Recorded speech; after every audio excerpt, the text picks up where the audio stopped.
सर्वांना सप्रेम जय हिंद. एवढी मोठी संख्येने आपण उपस्थित आहात. आपणा सर्वांना एकदा विनंती करतो, इतका बहारदार कार्यक्रम आता संवाद ग्रुपच्या वतीने आयोजित केलाय. एकदा जोरदार टाळ्या त्या ग्रुपसाठी.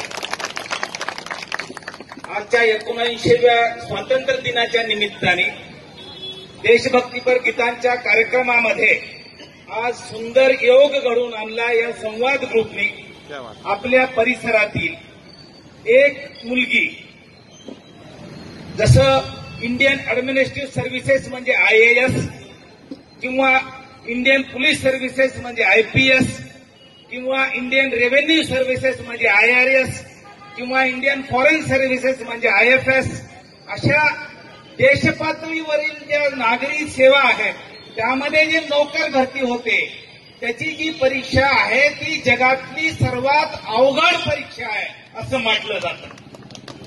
अशी अवघड परीक्षा पास होऊन भारतातलं सर्वोत्तम पद मिळवणारी मुलं आपल्या शहरात, आपल्या तालुक्यात, आपल्या जिल्ह्यात, आपल्या परिसरात आहेत. त्यामधलं एक महत्वाचं नाव आपल्या नागझरीचे मंचक इप्पर साहेब IPS आहेत त्रिपुराला आता.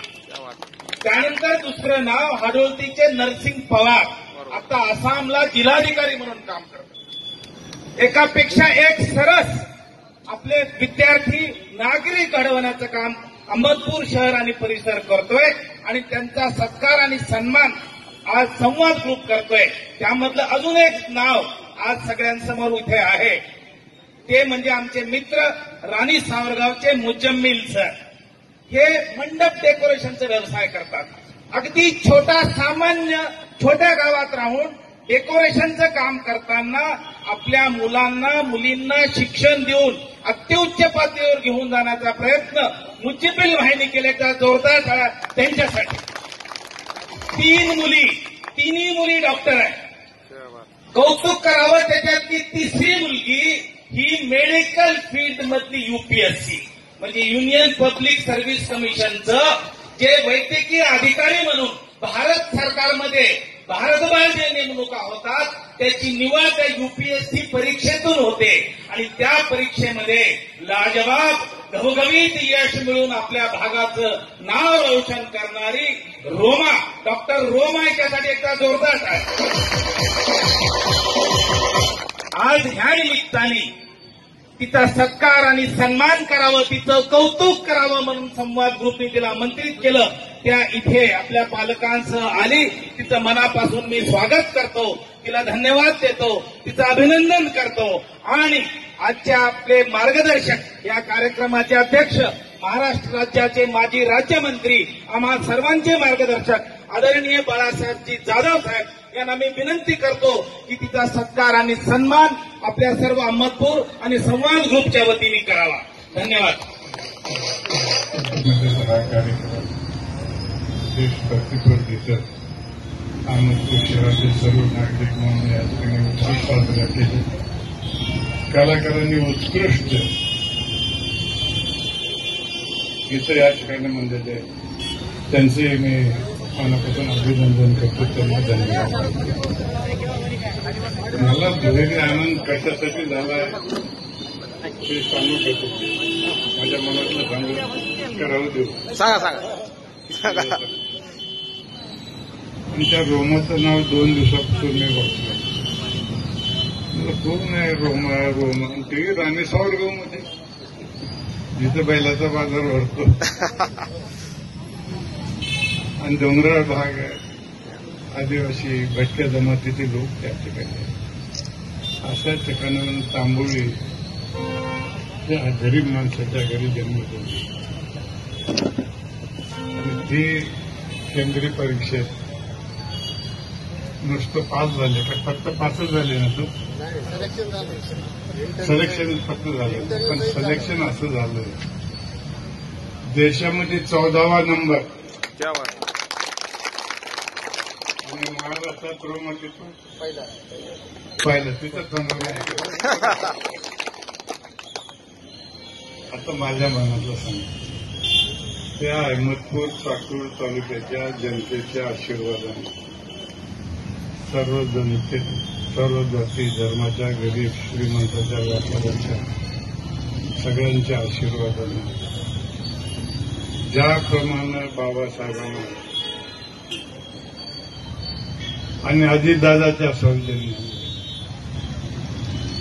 ज्याप्रमाणे बाबासाहेबांना आमदाराचं डायरेक्ट सहकारी मंत्रीपद मिळालं, जेवढा आनंद तयार झाला तुम्हाला आम्हाला त्या काळात तेवढाच आनंद मला आज तिथं सत्कार महाराष्ट्रात पहिली तिथे कौतुकास्पद आहे. आणि फक्त तुला सत्कार करायसाठी आम्ही बोलवलं नाही, आमच्या इथल्या मुलींनी तुझ्यापासून प्रोत्साहन घ्यावं म्हणून आम्ही बोलवलं. आणि तसं पोटेन्शियल आहे खेड्यापाड्याचे, बंजारा समाजाचे, वंजारी समाजाचे, गरीब समाजाचे सगळे मुलं मुली एवढा कष्ट अभ्यास करून आल्यात ते पुरुषाच्या पुढे चालले, त्यांनाही प्रोत्साहन मिळावं म्हणून आज त्या शुभदिनी स्वातंत्र्य दिनी आम्ही तुझा सत्कार केलं. आम्हाला सगळ्याला आजच्या दिवशी तुझा सत्कार करायला मिळाले त्याचा आम्हाला अतिशय आनंद होत आहे. तुला भावी आयुष्याच्या शुभेच्छा. देशाची सेवा तुझ्या हातून चांगली घडू एवढीच प्रार्थना करतो. 2 शब्द संपवतो. जय हिंद, जय महाराष्ट्र. मुन्नाभाई जे आहे त्यांच्या मामाची मुलगी आहे आणि ते एक नातं अहमदपूरचं जवळचं आज आहे. आणि आम्ही आता आपले महाराष्ट्राचे माजी राज्यमंत्री आणि आदरणीय बाळासाहेब जाधव साहेबांना मी विनंती करतो, तिला आणि तिच्या पालकांचा दोघांचा आपल्या सर्वांच्या वतीनं आपल्या टाळ्यांच्या गजरात तिचा सत्कार झाला पाहिजे. का जोरदार टाळ्या.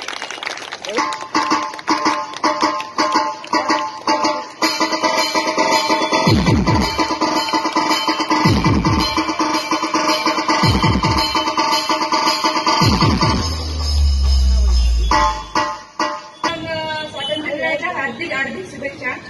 आज सरांनी मला इथे बोलण्याची मार्गदर्शन देण्याची संधी दिली, त्यांचेही मनपूर्वक आभार. आणि आपल्या देशाचे स्वातंत्र्य सैनिक, वीर शौर्य सैनिकांनी जे बलिदान दिले, त्यांनी प्राण अर्पण केले आपल्यासाठी, त्यांना मी मनापासून अभिवादन करते. आणि आज मी जी यूपीएससी 2025 याची क्रॅक झालेली आहे, महाराष्ट्रात पहिला आणि भारतात 21वा क्रमांक मिळवलेला आहे.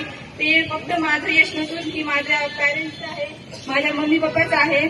आणि माझ्या वडिलांनी जे जिद्द पकडून ठेवली होती की जी उच्च शिक्षण देणार आणि माझ्या मुलींना मी शिकवणार.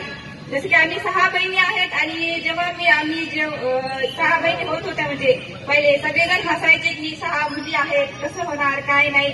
मग तेव्हापासून माझ्या मम्मी पप्पांनी जिद्द पकडली की मी चांगलंच करून दाखवणार. मग त्यांच्यामुळेच मी इथपर्यंत आलेली आहे, इथपर्यंत बोलत आहे. आणि बाकी काही नाही. आणि सरांनी सत्कार केले, मी त्यांना मनापासून धन्यवाद करते आणि त्यांनी बोलण्याची संधी दिली म्हणून मी धन्यवाद करते. Thank you sir.